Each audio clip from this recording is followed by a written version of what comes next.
Jeff, Jim, and Carmela, part number 17. Never in my life had anything touch me the way Carmela and her life was touching me. Sometimes I would return to my apartment in Spokane, completely drained mentally. I began to wonder about Jim, who I had found out was Carmela's second husband and was also deceased.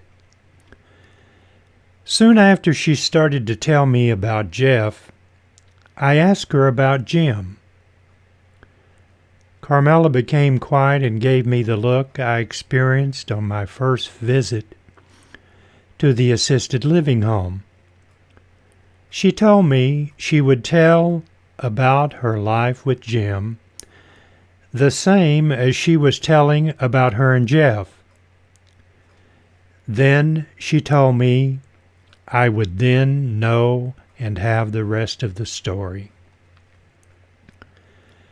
Carmela did not display any emotions while talking to me about Jeff until she told me about the last time she saw him.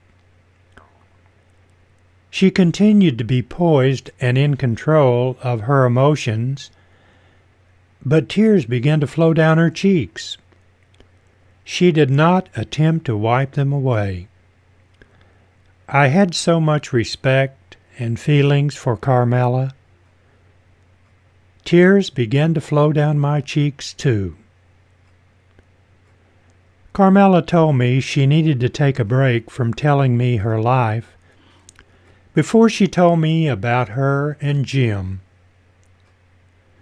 I also needed a break and had some loose ends I needed to take care of in Chicago, where my sister lived.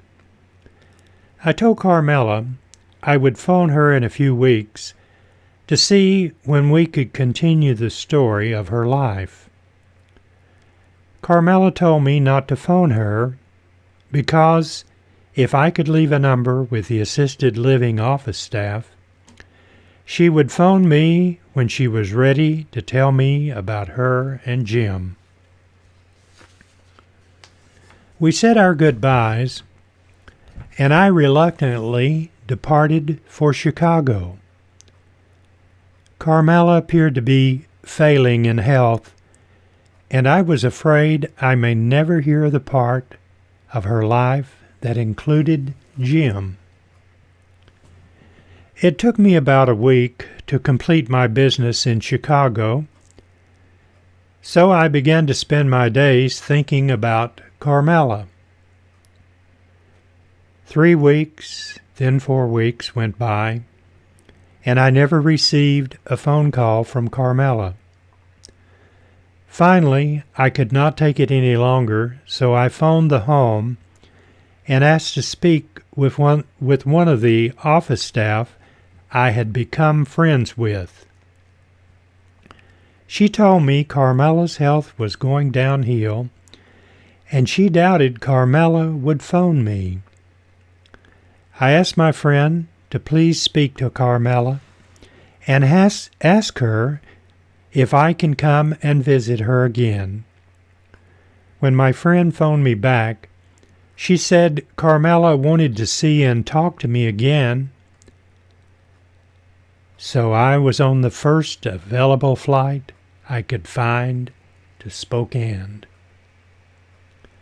Carmela was glad to see me, and I could tell it was giving her a reason to live as she continued to tell me about her life with Jim. After I told her about my sister and my trip to Chicago, Carmela began to display her spirit again, and our days together were as before, but now I was to find out about Jim.